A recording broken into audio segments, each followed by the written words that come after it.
భగవంతుడు కల్పించిండు అనుకో.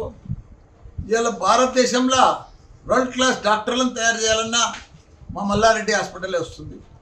World class ఇంజనీర్లకు కావాలన్నా, వరల్డ్ క్లాస్ మేనేజ్మెంట్ కావాలన్నా, మంచి ప్రజలకు సేవ చేయాలన్నా అదంతా కూడా అదృష్టం నాకే కల్పించినందుకు ఆ భగవంతునికి మా ప్రజలందరికీ కూడా చాలా చాలా ధన్యవాదాలు.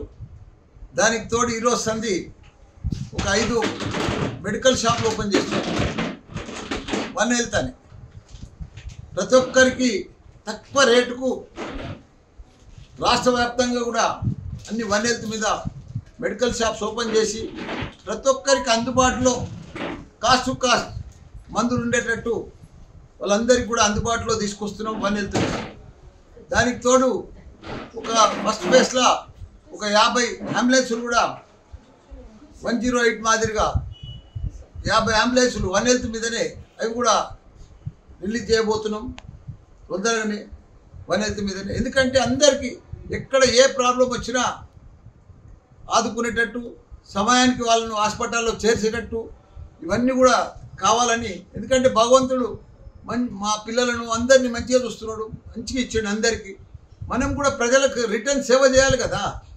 ఇప్పుడు నాది ఒకటి నా అన్నీ కూడా భగవంతుడు అనుకున్న దానికంటే అన్ని ఇచ్చిండు. నేను ప్రజలకు సేవ చేయాలి, అక్కడ మంచి ఇంజనీర్లను డాక్టర్లను తయారు చేయాలి. ఈ రెండే ఎంచుకున్నా పర్ఫెక్ట్గా పోతుంది. ఇంకా ముందు కూడా భారతదేశం అంతా కూడా డీమ్డ్ యూనివర్సిటీలు పెట్టాలనుకుంటున్నా. ఇప్పుడు నోయిడాలో ఒకటి ఫైనల్ అయిపోయింది, డీమ్డ్ యూనివర్సిటీ నోయిడా దాంట్లోనే. దాని తర్వాత లక్నోలో కూడా అక్కడ మన యోగి సీఎం గారు ఏఐ సిటీ తయారు చేస్తున్నాడు. ఏఐ మీద సిటీనే తయారు చేస్తున్నాడు.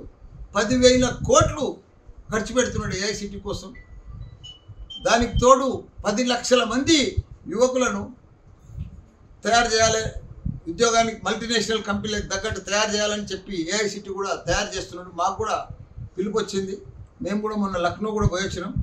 తొందరలో నెక్స్ట్ వీక్లో యోగి గారిని కలిసి అక్కడ కూడా ఒక 50 ఎకరాల పెద్ద డిజిటల్ హెల్త్ సిటీ పెడదామని అక్కడ కూడా ఇక్కడ అయితే సూరారంలో పెట్టినామో అదే ప్లాన్ చేస్తున్నాం. అదే మాదిరిగా బీహార్లో కానీ, బెంగాల్లో కానీ, ఆంధ్రప్రదేశ్లో కానీ దేశవ్యాప్తంగా మెయిన్ సిటీలలో అన్నీ కూడా యూనివర్సిటీలు తెరుద్దామని ప్లాన్ చేసుకున్నాం. ఇదంతా కూడా రేపు 17 తారీఖు కూడా వైజాగ్ పోతున్నాం. కర్నూలులో కూడా ప్లాన్ చేస్తున్నాం.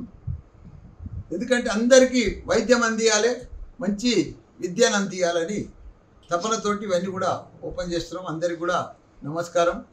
రాఖీల పౌర్ణమి అందరికి కూడా శుభాకాంక్షలు. రాజకీయంగా కూడా ఇప్పుడు రాజకీయంగా బీజేపీ వైపా, తెలుగుదేశం వైపా, లేక టీఆర్ఎస్ వైపా కాదు. నేను ఇప్పుడు టీఆర్ఎస్లో ఉన్నా. నేను ఇప్పుడు ఏ వైపు చూసేటట్టు కూడా లేను. ఇప్పుడు నాకు కూడా 73 సంవత్సరాలు అయింది. ఇంకా ఏ వైపు చూడవలసిన అవసరం ఏముంది? ఇప్పుడు నేను ఎంపీ అయినా, మినిస్టర్ అయినా, మళ్ళీ ఇప్పుడు ఎమ్మెల్యే అయినా, ఇంకా 3 ఏళ్ళు ఉంటా. నేను రాజకీయమే వద్దనుకుంటున్నా. ప్రజలకు సేవ చేసి మంచి కాలేజీలు, యూనివర్సిటీలు నడిపిస్తామని అనుకుంటున్నాను.